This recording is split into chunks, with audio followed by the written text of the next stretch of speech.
ದೇವಿ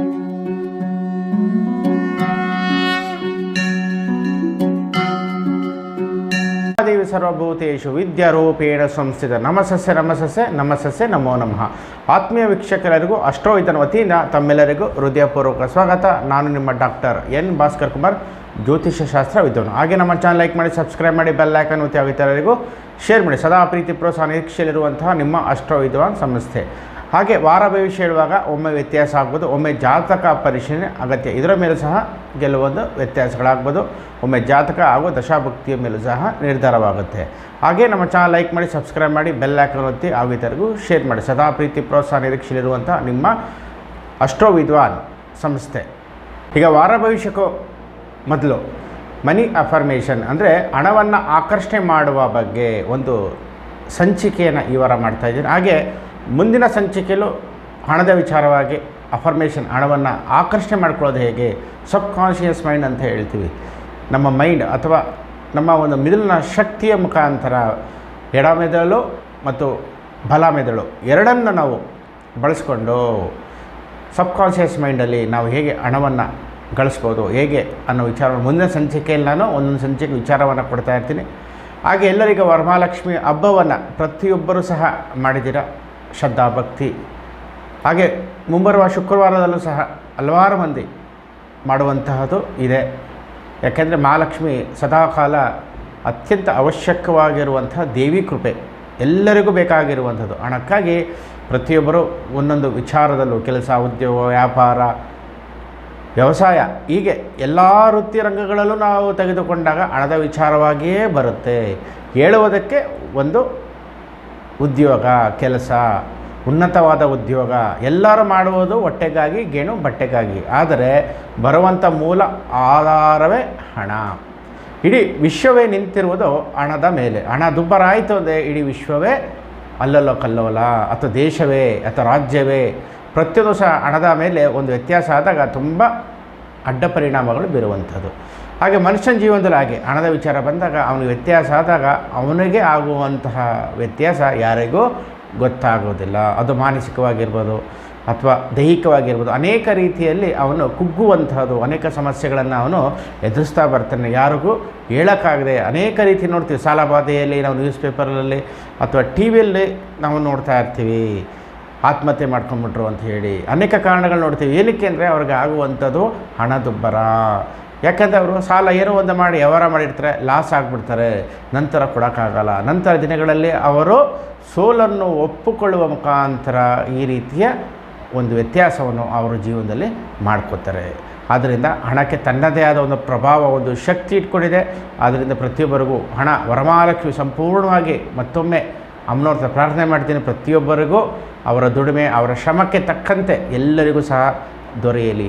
ಅದೇ ರೀತಿಯಲ್ಲಿ ಅಫರ್ಮೇಷನ್ ಹೆಂಗೆ ಮಾಡೋದು ಅನ್ನೋ ವಿಚಾರವನ್ನು ನಾನು ಕೊಡ್ತೇನೆ. ಅದಕ್ಕೆ ಇದು ತುಂಬ ವಿಶೇಷವಾದ ಸಂಚಿಕೆ. ಯಾಕಂದರೆ ಇಡೀ ವಿಶ್ವವೇ ತೆಗೆದುಕೊಂಡಾಗ ಹಣದ ಮೇಲೆ ನಿಂತಿದೆ. ಹಾಗೆ ಅಮೇರಿಕವು ಡಾಲರ್ ಮೇಲೆ ನಿಂತಿದೆ.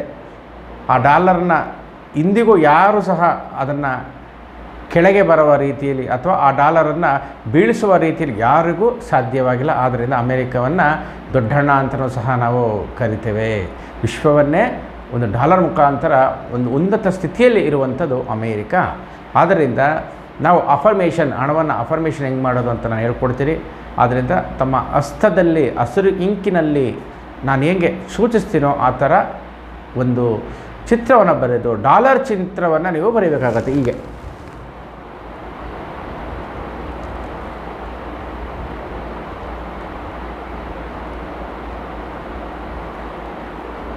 ಎಸ್ ಅನ್ನೋ ರೀತಿಯಲ್ಲಿ ಬರೀಬೇಕು. ಆ ನಂತರ 2 ಗೀಟನ್ನು ಹಾಕಬೇಕು.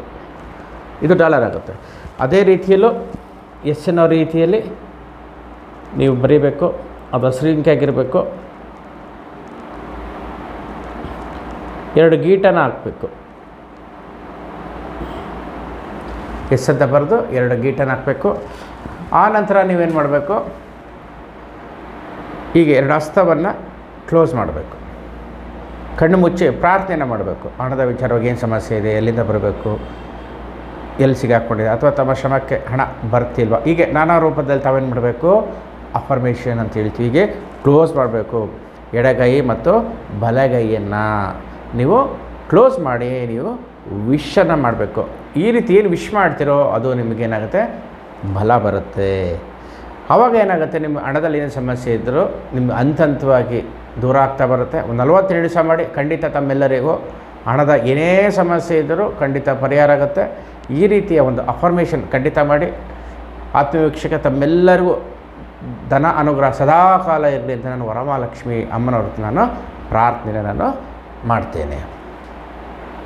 ವಾರ ಭವಿಷ್ಯದ ಕಡೆ ಹೋಗೋಣ ಬನ್ನಿ. ದಿನಾಂಕ 25/8/2024 ದಿನಾಂಕ 31/8/2024 ಮೇಷರಾಶಿಯಿಂದ ಮೀನರಾಶಿಗೆ ರಾಶಿ ವಾರ ಭವಿಷ್ಯ ನೋಡೋಣ ಬನ್ನಿ. ಈಗ ಮೇಷರಾಶಿ ಕಡೆ ಹೋಗೋಣ ಬನ್ನಿ. ಮೇಷರಾಶಿಯವರಿಗೆ ಈ ವಾರ ಹೇಗಿದೆ ಅಂತ ನೋಡುವಾಗ 6ನೇ ಮನೆಯಲ್ಲಿ ಶುಕ್ರ. ಯಾಕಂದರೆ ಶುಕ್ರ ನಮಗೆ ಅತ್ಯಂತ ಪ್ರಭಾವಿತ ಗ್ರಹಗಳಲ್ಲಿ ಒಂದು. ಯಾಕೆಂದರೆ 9 ಗ್ರಹಗಳ ತೆಗೆದುಕೊಂಡಾಗ ನಮಗೆ ಶುಕ್ರನ ಪ್ರಭಾವವು ಸಹ ಅತ್ಯಂತ ಪ್ರಮುಖವಾಗಿರುವಂಥದ್ದು. ಆದ್ದರಿಂದ ಗುರುಬಲದ ಬಗ್ಗೆ ಚಿಂತೆ ಇಲ್ಲ. ಹಾಗೆ ಬುಧಾದಿತ್ಯ ಯೋಗವು ಚೆನ್ನಾಗಿದೆ. ಪಂಚಮ ಸ್ಥಾನದಲ್ಲಿ ಮೂಲ ತ್ರಿಕೋಣದ ರವಿಯೂ ಚೆನ್ನಾಗಿದ್ದಾನೆ ಅಂದಾಗ ತಮಗೆ ಗ್ರಹಗತಿಗಳ ಬಲ ಹೆಚ್ಚಾಗಿದೆ. ಶುಕ್ರನ ಪ್ರಭಾವ 6ನೇ ಮನೆಯಲ್ಲಿ ಕೇತು ಜೊತೆಯಲ್ಲಿ ಕೂತಿರೋದರಿಂದ ಸ್ವಲ್ಪ ಹಣದ ಸಮಸ್ಯೆಗಳು, ಆರೋಗ್ಯಾನ್ವಿತ ಹಣದ ಖರ್ಚು ಹೆಚ್ಚಿಗೆ ಬರುವಂಥದ್ದು ಕಂಡುಬರುತ್ತೆ. ಆದ್ದರಿಂದ ಶುಕ್ರನ ಆರಾಧನೆ ಮಾಡುವುದರಿಂದ ತಮಗೆ ಅನಾವಶ್ಯಕ ಆರೋಗ್ಯದ ಬಗ್ಗೆ ಖರ್ಚಾಗುವಂಥದ್ದು ನಿಮಗೆ ಕಡಿಮೆ ಮಾಡಿಕೊಳ್ಳುವ ವಾರ ಆಗಿರುತ್ತೆ. ಆದ್ದರಿಂದ ಮಹಾಲಕ್ಷ್ಮಿ ಆರಾಧನೆ ಮಾಡಿ ಖಂಡಿತ ತಮಗೆ ಒಂದು ಶುಕ್ರನ ಪ್ರಭಾವ ಅಥವಾ ಏನಂತೀವೋ ತೊಂದರೆ ನಿವಾರಣೆ ಆಗುತ್ತೆ. ಹಾಗೆ ಅಫರ್ಮೇಷನ್ ಮಾಡೋದು ಹೇಳ್ಕೊಟ್ಟಿದ್ದೀನಿ ಡಾಲರ್ನ, ಅದನ್ನು ಖಂಡಿತ ಮಾಡಿ. ತಮ್ಮೆಲ್ಲರಿಗೂ ಮತ್ತಷ್ಟು ಅನುಕೂಲ ಈ ವಾರ ಕಾಣ್ಬೋದು. ಈಗ ವೃಷಭ ರಾಶಿ ಕಡೆ ಹೋಗೋಣ ಬನ್ನಿ. ವೃಷಭ ರಾಶಿಯವರಿಗೆ ಈ ವಾರ ಹೇಗಿದೆ ನೋಡುವಾಗ ಗುರು ಸ್ವಸ್ಥಾನದಲ್ಲಿದ್ದಾನೆ.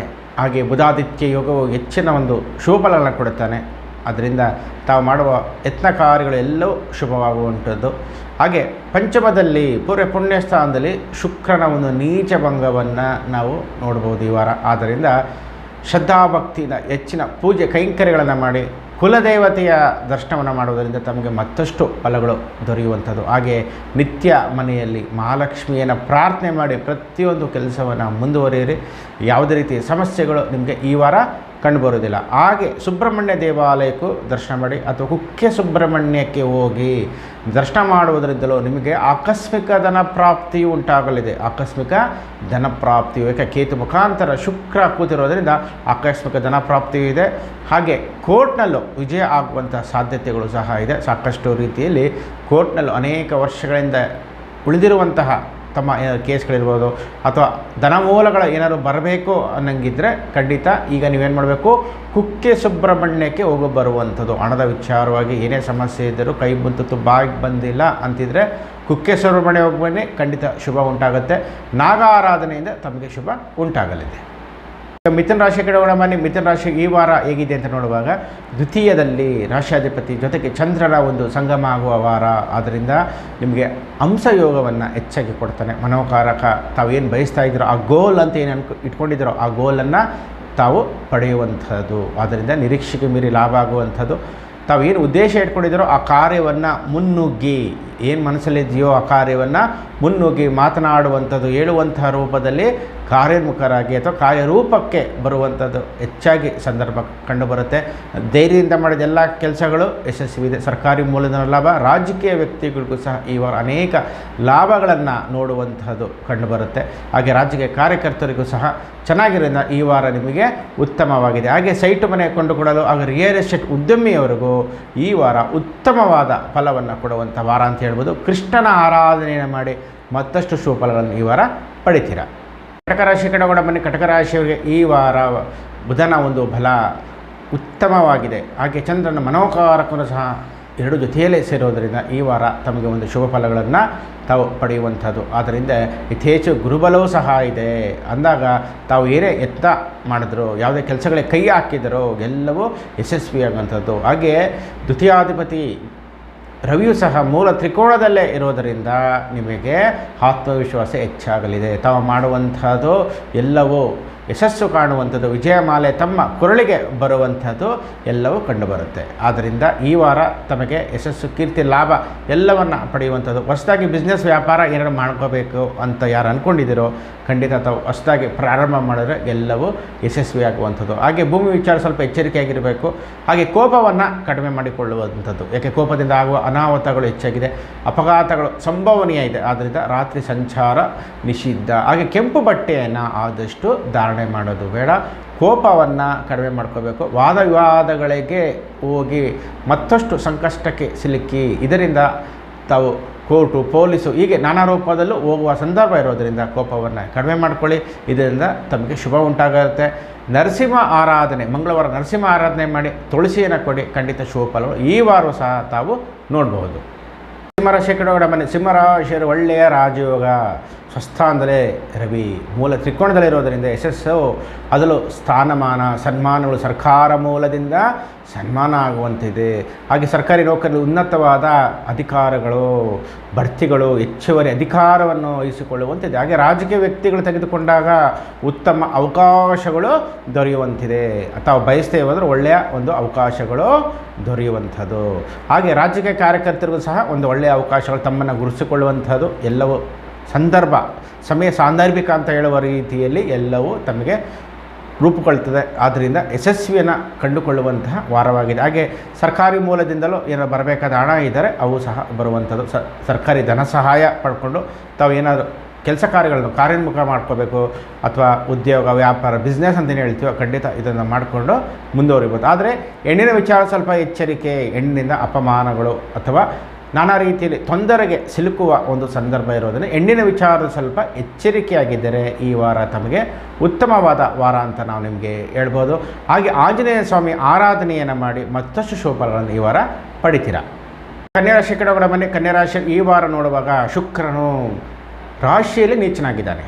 ಶುಕ್ರ ಅಂದರೆ ಕಳತ್ರಕಾರಕ, ಶುಕ್ರ ಅಂದರೆ ಹೆಣ್ಣು. ಆದ್ದರಿಂದ ವೈವಾಹಿಕ ಜೀವನದಲ್ಲಿ ಸಮಸ್ಯೆ ಬರುವಂಥದ್ದು, ಸಣ್ಣ ಪುಟ್ಟ ಮಾತುಗಳು ಬಿರುಕು ಬೀಳುವಂಥದ್ದು, ದೂರ ಆಗುವಂಥದ್ದು, ಹಾಗೆ ಪ್ರೀತಿ ಪ್ರೇಮ ವಿಚಾರದಲ್ಲೂ ದೂರ ಆಗುವಂತಹ ಸಂದರ್ಭ, ಅಥವಾ ಯಾವುದೋ ಒಂದು ಮಾತಿನಿಂದ ಮುನಿಸು ಅನ್ನೋ ರೀತಿಯಲ್ಲಿ ಆಗುವಂಥದ್ದು ಕಂಡುಬರುತ್ತೆ. ಯಾಕಂದರೆ ಕೇತು ಅಂದರೆ ವಾಕ್, ಮಾತಿನಿಂದ ಕೆಲವೊಂದು ಅಪಘಾತಗಳು ಅಂತ ಹೇಳ್ತೀವಿ, ಮಾತಿನ ಮುಖಾಂತರ ನಿಷ್ಠೂರಗಳು ಅಂತ ಹೇಳ್ತೀವಿ. ಆ ರೀತಿಯಲ್ಲಿ ಒಂದು ಸಮಯ ಸಂದರ್ಭ ಬರುವಂಥದ್ದು. ಆದ್ದರಿಂದ ಶುಕ್ರನ ಆರಾಧನೆ ಮಾಡ್ಕೋಬೇಕಾಗತ್ತೆ. ಅದನ್ನು ಶುಕ್ರ ಆರಾಧನೆಯಿಂದ ತಮಗೆ ಸಕಲ ದೋಷಗಳು ಏನು ನೀಚ ಭಂಗದಲ್ಲಿದ್ದನ್ನು ಆ ಶುಕ್ರ ಇದರಿಂದ ಪರಿಹಾರ ದೊರೆಯುವಂಥದ್ದು. ಹಾಗೆ ನಿಮಗೆ ಗುರುವಿನ ಅನುಗ್ರಹ ಚೆನ್ನಾಗಿದೆ. ಆದ್ದರಿಂದ ತಾವು ಮಾಡುವಂಥ ಎಲ್ಲ ಕೆಲಸ ಕಾರ್ಯಗಳು ಯಶಸ್ಸನ್ನು ತಾವು ಪಡಿತೀರ.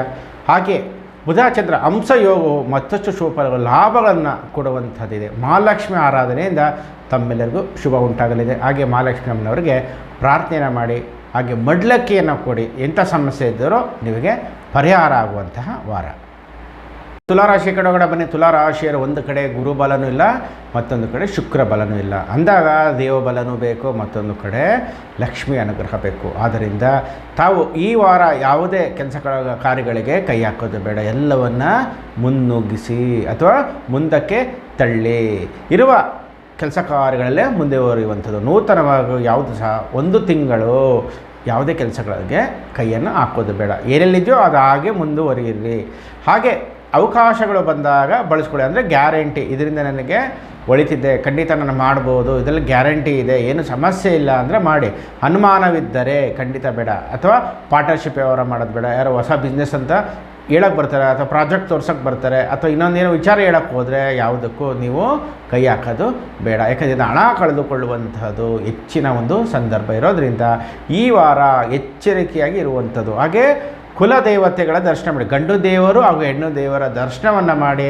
ಖಂಡಿತ ಎಂಥ ಸಮಸ್ಯೆ ಬಂದವರು ಕುಲದೇವತೆಯೇ ನಿಮಗೆ ರಕ್ಷಣೆ ಮಾಡಬೇಕು. ಈಗ ಕುಲದೇವತೆ ಅನುಗ್ರಹ ಹೆಚ್ಚಾಗಿ ಬೇಕಾಗಿದೆ. ಎಷ್ಟು ಆರಾಧನೆ ಮಾಡ್ತೋ ಮನೆಯಲ್ಲಿ ಫೋಟೋ ಮುಖಾಂತರ ಆರಾಧನೆ ಮಾಡ್ಬೋದು, ಅಥವಾ ನಿಮ್ಮ ಕುಲದೇವರು ಎಲ್ಲೆಲ್ಲಿದೆಯೋ ಅಲ್ಲಿ ಹೋಗಿ ದರ್ಶನವನ್ನು ಮಾಡಿ. ಖಂಡಿತ ಶುಭ ಉಂಟಾಗುತ್ತೆ. ಎಲ್ಲವೂ ನಿಮಗೆ ಕುಲದೇವತೆ ಅನುಗ್ರಹದಿಂದಲೇ ಸಮಸ್ಯೆ ಪರಿಹಾರವಾಗುವಂತಹ ವಾರ ಅಂತ ನಾವು ನಿಮಗೆ ಹೇಳ್ಬೋದು. ವೃಶ್ಚಿಕ ರಾಶಿ ಕಡೆ ಬನ್ನಿ. ವೃಶ್ಚಿಕ ರಾಶಿ ರಾಶಾಧಿಪತಿ 8ನೇ ಮೇಲೆ ಕೂತಿದ್ದಾನೆ ಅಂದಾಗೇನಾಯಿತು, ರಾಶಿಯ ಬಲ ಕಡಿಮೆ ಆಗುತ್ತೆ. ಆದ್ದರಿಂದ ತಾವು ರಾಶಿಯ ಬಲಕ್ಕೆ ಲಕ್ಷ್ಮೀ ನರಸಿಂಹ ಆರಾಧನೆಯನ್ನು ಹೆಚ್ಚಾಗಿ ಮಾಡುವಂಥದ್ದು. ಆದ್ದರಿಂದ ಮಂಗಳವಾರ ಮರೆಯದೆ ಲಕ್ಷ್ಮೀ ನರಸಿಂಹ ದೇವಾಲಯಕ್ಕೆ ಹೋಗುವಂಥದ್ದು, ಅಲ್ಲಿ ತುಳಸಿ ಹಾರವನ್ನು ಕೊಡುವಂಥದ್ದು, ಹಾಗೆ ನಿಂಬೆ ಹಣ್ಣಿನ ಚಿತ್ರಾನ್ನವನ್ನು ನೈವೇದ್ಯ ಮಾಡಿಸಿ ನಂತರ ಭಕ್ತಾದಿಗಳಿಗೆ ಹಂಚಿ. ಇದರಿಂದ ತಮಗೆ ಅಡೆತಡೆ ಏನೇ ಇದ್ದರೂ ತಮಗೆ ದೂರ ಆಗುವಂಥದ್ದು. ಆದ್ದರಿಂದ ಈ ವಾರ ಕೆಂಪು ಬಟ್ಟೆಯನ್ನು ಸಹ ಆದಷ್ಟು ತಾವು ಧಾರಣೆ ಮಾಡದಿರೋದು ಉತ್ತಮ. ಗುರುಬಲ ಚೆನ್ನಾಗಿದೆ, ವಿವಾಹ ಪೂರ್ವಕವಾಗಿ ಶುಭ ಕಾರ್ಯಗಳಾಗುವಂಥದ್ದು, ಮನೆಯಲ್ಲಿ ಶುಭ ಕಾರ್ಯಗಳು, ದೂರ ಪ್ರಯಾಣವೂ ಸಹ ಇದೆ. ಹಾಗೆ ಯಾತ್ರೆಗಳನ್ನು, ಧರ್ಮಕ್ಷೇತ್ರಗಳಿಗೆ ಯಾತ್ರೆಗಳನ್ನು ಮಾಡುವಂಥದ್ದು ಹೆಚ್ಚಾಗಿ ಕಂಡುಬರುತ್ತೆ. ಹಾಗೆ ದಾನವನ್ನು ಮಾಡುವಂಥದ್ದು ನಿಮ್ಮಲ್ಲಿ ಕಂಡುಬರುತ್ತೆ. ಅನಾಥಾಶ್ರಮ ಇರ್ಬೋದು, ಅನಾಥಾಲಯಗಳಿರ್ಬೋದು, ವಿದ್ಯಾರ್ಥಿಗಳಿಗಿರ್ಬೋದು, ಹಾಗೆ ವಿವಿಧ ರೂಪ ದೇವಾಲಯಗಳ ಒಂದು ಅಭಿವೃದ್ಧಿ, ಜೀರ್ಣೋದ್ಧಾರ ಅಂತ ಹೇಳ್ತೀವಿ, ಈ ರೂಪದಲ್ಲೂ ಧನ ಸಹಾಯ ಮಾಡುವಂಥದ್ದು ಹೆಚ್ಚಾಗಿ ಕಂಡುಬರುವಂಥದ್ದು. ಹಾಗೆ ವೃತ್ತಿಯಲ್ಲಿ ಉನ್ನತ ಸ್ಥಾನಮಾನ ಗೌರವಗಳು ದೊರೆಯುವಂಥದ್ದು, ರಾಜಕೀಯ ವ್ಯಕ್ತಿಗಳಿಗೂ ಶುಭ ಸೂಚಕ.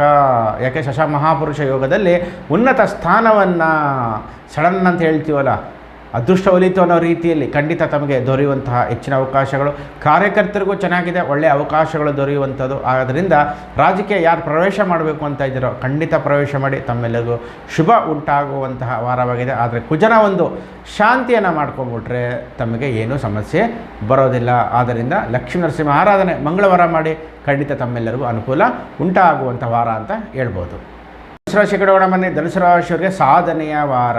ಯಾಕಂದರೆ ಉನ್ನತವಾದ ಸಾಧನೆಯನ್ನು ಮಾಡುವಂಥದ್ದು, ಹೆಸರು ಗಳಿಸುವಂಥದ್ದು, ಹಾಗೆ ಪೊಲೀಸ್ ಇಲಾಖೆ ಇರ್ಬೋದು, ರಕ್ಷಣಾ ಇಲಾಖೆ ಇರ್ಬೋದು, ಹಾಗೆ ಅಗ್ನಿಶಾಮಕ ಇಲಾಖೆ ಇರ್ಬೋದು, ತಮ್ಮೆಲ್ಲರಿಗೂ ಒಂದು ಒಳ್ಳೆಯ ಅವಕಾಶಗಳು, ಪ್ರಮೋಷನ್ ಸಿಗುವಂಥದ್ದು ಅಥವಾ ಒಂದು ಉನ್ನತವಾದ ಸ್ಥಾನಗಳಿಗೆ ಹೋಗುವಂಥದ್ದು ಕಂಡುಬರುತ್ತೆ. ಹೈಯರ್ ಎಜುಕೇಷನ್ ಮಾಡುವಂಥದ್ದು, PhD ಇರ್ಬೋದು, ಹಾಗೆ ವಿದೇಶಕ್ಕೆ ತೆರಳಿ ಹೆಚ್ಚಿನ ಒಂದು ವಿದ್ಯಾಭ್ಯಾಸ ಮಾಡುವಂಥದ್ದು ಹೆಚ್ಚಾಗಿ ಕಂಡುಬರುತ್ತೆ. ಸಾಧನೆಯ ವಾರ ಅಂತ ಹೇಳ್ಬೋದು. ಸ್ಪೋರ್ಟ್ಸ್ನಲ್ಲೂ ಸಹ ಸಾಧನೆ ಮಾಡುವಂಥದ್ದಿದೆ, ಕಲಿಕೆಯಿಂದ ಸಾಧನೆ ಮಾಡುವಂಥದ್ದಿದೆ. ಹಾಗೆ ದೊಡ್ಡ ಎಕ್ಸಾಮ್ KS IS ಅಂತ ಹೇಳ್ತೀವಿ, ಉನ್ನತವಾದ ಒಂದು ವಿದ್ಯಾಭ್ಯಾಸ ಮಾಡಲು, ಹಾಗೆ ಮುಂದಿನ ಒಂದು ತರಗತಿಯನ್ನು ತಾವು ಪಡ್ಕೊಳ್ಳಲು ಒಳ್ಳೆಯ ಸಮಯವಾಗಿದೆ, ಬಳಸ್ಕೊಳ್ಳಿ.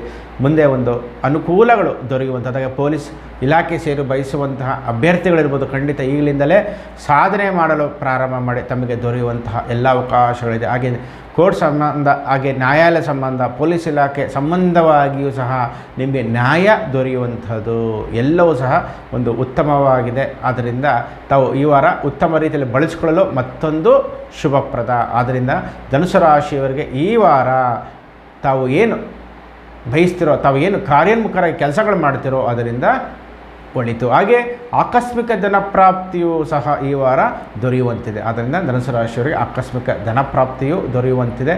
ಒಮ್ಮೆ ಕುಕ್ಕೆ ಸುಬ್ರಹ್ಮಣ್ಯ ದರ್ಶನವನ್ನು ಮಾಡಿ ಬನ್ನಿ.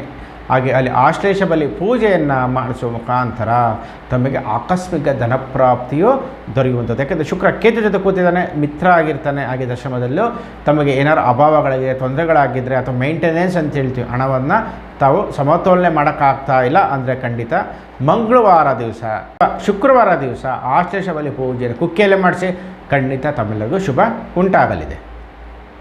ಈಗ ಮಕರ ರಾಶಿ ಕಡೆ ಬನ್ನಿ. ಮಕರ ರಾಶಿಯವರಿಗೆ ಈ ವಾರ ನೋಡುವಾಗ ರಾಜಕೀಯ ವ್ಯಕ್ತಿಗಳು, ಸರ್ಕಾರಿ ನೌಕರರು ಎಚ್ಚರಿಕೆ ಆಗಿರಬೇಕು. ಯಾಕಂದರೆ ಅಷ್ಟು ಸಮಯ ಚೆನ್ನಾಗಿಲ್ಲ. ಆದ್ದರಿಂದ ರವಿಯ ಆರಾಧನೆಯನ್ನು ತಾವು ಹೆಚ್ಚಾಗಿ ಮಾಡ್ಕೋಬೇಕಾಗತ್ತೆ. ಸೂರ್ಯ ಆರಾಧನೆ, ಆದಿತ್ಯ ಹೃದಯ ಪಾರಾಯಣವನ್ನು ಮಾಡ್ಕೋಬೇಕಾಗತ್ತೆ. ಹಾಗೆ ಆರೋಗ್ಯ ಸ್ಥಿತಿಯಲ್ಲೂ ಸಹ ಏರುಪೇರಾಗುವಂಥದ್ದು, ಹೃದಯ ಸಂಬಂಧ ತೊಂದರೆಗಳು ಬರುವಂಥದ್ದು, BPಯಲ್ಲಿ ಏರುಪೇರಾಗುವಂಥದ್ದು, ಕೊಲೆಸ್ಟ್ರಾಲಿಂದ ಸಮಸ್ಯೆ ಆಗುವಂಥದ್ದು, ಹಾಗೆ ಹಾರ್ಟ್ನಲ್ಲಿ ಬ್ಲ್ಯಾಕೇಜ್ ಆಯಿತು ಅನ್ನೋ ರೀತಿ ನೇತ್ರ ಸಂಬಂಧಿತ ತೊಂದರೆಗಳು ಸಹ, ಹಾಗೆ ಮೂಳೆ ಪಾದದಲ್ಲಿ ನೋವು ಬರುವಂಥದ್ದು, ಆರೋಗ್ಯ ಸಮಸ್ಯೆಯು ಈ ವಾರ ಹೆಚ್ಚಾಗಿ ಕಂಡುಬರೋದ್ರಿಂದ ಆದಿತ್ಯ ಹೃದಯ ಪಾರಾಯಣ, ಆದಿತ್ಯ ಹೃದಯವನ್ನು ಪಠಿಸುವುದರಿಂದ ಅಥವಾ ಕೇಳುವ ಮುಖಾಂತರ ಪ್ರಾತಃ ಕಾಲ ಬೆಳಗ್ಗೆ ಸೂರ್ಯ ಉದಯವಾಗುವ ಸಮಯದಲ್ಲಿ, ಪ್ರಾತಃ ಕಾಲ ಸೂರ್ಯ ಉದಯವಾಗುವಂಥ ಸಮಯ, 12 ಸೂರ್ಯ ನಮಸ್ಕಾರವನ್ನು ಮಾಡುವುದರಿಂದ ಸಮಸ್ಯೆ ದೂರ ಆಗುವಂಥದ್ದು. ಹಾಗೆ ನವಗ್ರಹ ದೇವಸ್ಥಾನದಲ್ಲಿ ಸೂರ್ಯಗ್ರಹಕ್ಕೆ 21 ಬಿಳಿ ಎಕ್ಕದ ಹೂವನ್ನು ತಾವು ಸೂರ್ಯಗ್ರಹಕ್ಕೆ ಧಾರಣೆ ಮಾಡೋದರಿಂದ, ಅಥವಾ 1/4 kg ಗೋಧಿಯನ್ನು, ಒಂದು ಬೆಲ್ಲ, ವಿಳೆದೆಲೆ, ಅಡಿಕೆ, ದಕ್ಷಿಣ ಸಮೇತ ಕೊಡುವ ಮುಖಾಂತರ ತಮಗೆ ಎಲ್ಲ ಸಮಸ್ಯೆಗಳು ಪರಿಹಾರ ಆಗುವಂಥದ್ದು. ಆದರೆ ಎಚ್ಚರಿಕೆಯಾಗಿ ಇರುವಂಥದ್ದು. ಹಾಗೆ ಗುರುವಿನ ಬಲ ಚೆನ್ನಾಗಿದೆ, ಅಂಥ ಸಮಸ್ಯೆಗಳು ಪಾರಾಗುವಂಥದ್ದು, ಗುರು ಅನುಗ್ರಹವಿರುತ್ತೆ. ಆದರೂ ಸಹ ನಾವೇನು ಮಾಡಬೇಕು, ಅಷ್ಟಮ ಭಾವದಲ್ಲಿ ರವಿ ಇರೋದರಿಂದ, ಹಾಗೆ ಶನಿಯ ದೃಷ್ಟಿ ಇರೋದರಿಂದ ಏನಾಗುತ್ತೆ, ಅಪ್ಪ ಮಕ್ಕಳು ಶತ್ರು. ಆದ್ದರಿಂದ ನಾವು ಸೂರ್ಯನ ಶಾಂತಿ ಮಾಡಿಕೊಂಡ್ರೆ ತಮಗೆಲ್ಲ ರೀತಿಯ ಅನುಕೂಲಗಳು ತಮಗೆ ಕಂಡುಬರುವಂತಹ ವಾರವಾಗಿ. ಯಾಕಂದರೆ ಬುಧನೂ ಸಹ ನಿಮಗೆ ಹಂಸ ಯೋಗದಲ್ಲಿ ಚಂದ್ರ ಜೊತೆ ನೋಡ್ತಾ ಇದ್ದಾನೆ. ಆದ್ದರಿಂದ ಮನಃಶಾಂತಿ, ಮನಸ್ಸಿಗೆ ಬೇಕಾದಂಥ ಒಂದು ಒಳ್ಳೆಯ ವಾತಾವರಣ ಎಲ್ಲವೂ ಕೊಡ್ತಾನೆ. ಆದರೆ ರವಿ ಒಂದು ಶಾಂತಿಯಿಂದ ಮತ್ತಷ್ಟು ಹೆಚ್ಚಿನ ಶುಭಫಲಗಳನ್ನು ಪಡೆಯುವಂಥ ವಾರ ನಿಮಗಾಗಿದೆ ಅಂತ ನಾವು ಹೇಳ್ಬೋದು. ಈಗ ಕುಂಭರಾಶಿಯ ಕಡೆ ಒಣ ಬನ್ನಿ. ಕುಂಭರಾಶಿಯವರು ಈ ವಾರ ಹೇಗಿದೆ ಅಂತ ನೋಡುವಾಗ ಶಶಮಹಾಪುರುಷರ ಯೋಗ, ಉನ್ನತವಾದ ರಾಜಯೋಗವನ್ನು ಕೊಡ್ತಾನೆ. ಬಯಸದ ಬಂದ ಭಾಗ್ಯ ಅನ್ನೋ ರೀತಿಯಲ್ಲಿ ಒಳ್ಳೆಯ ಸ್ಥಾನಮಾನ, ಗೌರವ, ಹಾಗೆ ಪ್ರಶಸ್ತಿಗಳನ್ನು ದೊರೆಯುವಂಥದ್ದು, ಹಾಗೆ ಹೆಚ್ಚಿನ ಜವಾಬ್ದಾರಿಗಳು ದೊರೆಯುವಂಥದ್ದು, ಹಾಗೆ ರಾಜಕೀಯ ವ್ಯಕ್ತಿ, ರಾಜಕೀಯ ಕಾರ್ಯಕರ್ತರಿಗೂ ಶುಭ ಯೋಗ, ರಾಜಯೋಗ, ಮನೆಗೆ ಬಂದ ಮಹಾಲಕ್ಷ್ಮಿ ಅನ್ನೋ ರೀತಿಯಲ್ಲಿ ತಮಗೆ ಕೈ ಬೀಸಿ ಕರೆಯುವಂಥದ್ದು ಒಳ್ಳೆಯ ಅವಕಾಶ ಇದೆ. ಪ್ರಯತ್ನ ಪಡಿ, ಖಂಡಿತ ನಿಮಗೆ ಶುಭಫಲ ಅಥವಾ ಮನಸ್ಸು ಏನು ಕೊಂಡಿದ್ದೀರೋ ಅದೆಲ್ಲವೂ ನಡೆಯುವಂತಹ ವಾರವಾಗಿದೆ. ಆದರೆ ಶುಕ್ರ ಅಷ್ಟಮಕ್ಕೆ ನೀಚ ಭಂಗದಲ್ಲಿ ಕೂತಿರೋದರಿಂದ ಎಚ್ಚರಿಕೆ. ಕೇತು ಅದರಿಂದ ಮಾತನಾಡುವಾಗ ಎಚ್ಚರಿಕೆ, ಮಾತು ಕೊಡುವಾಗ ಎಚ್ಚರಿಕೆ, ಇದರಿಂದ ಸಮಸ್ಯೆಗೆ ಸಿಲುಕುವಂಥದ್ದು. ಹಾಗೆ ಹೆಣ್ಣಿನ ವಿಚಾರದಲ್ಲೂ ಸಮಸ್ಯೆಗಳು ಕಂಡುಬರೋದರಿಂದ ಹೆಣ್ಣಿನ ವಿಚಾರದಲ್ಲಿ ಎಚ್ಚರಿಕೆಯಾಗಿರಬೇಕು.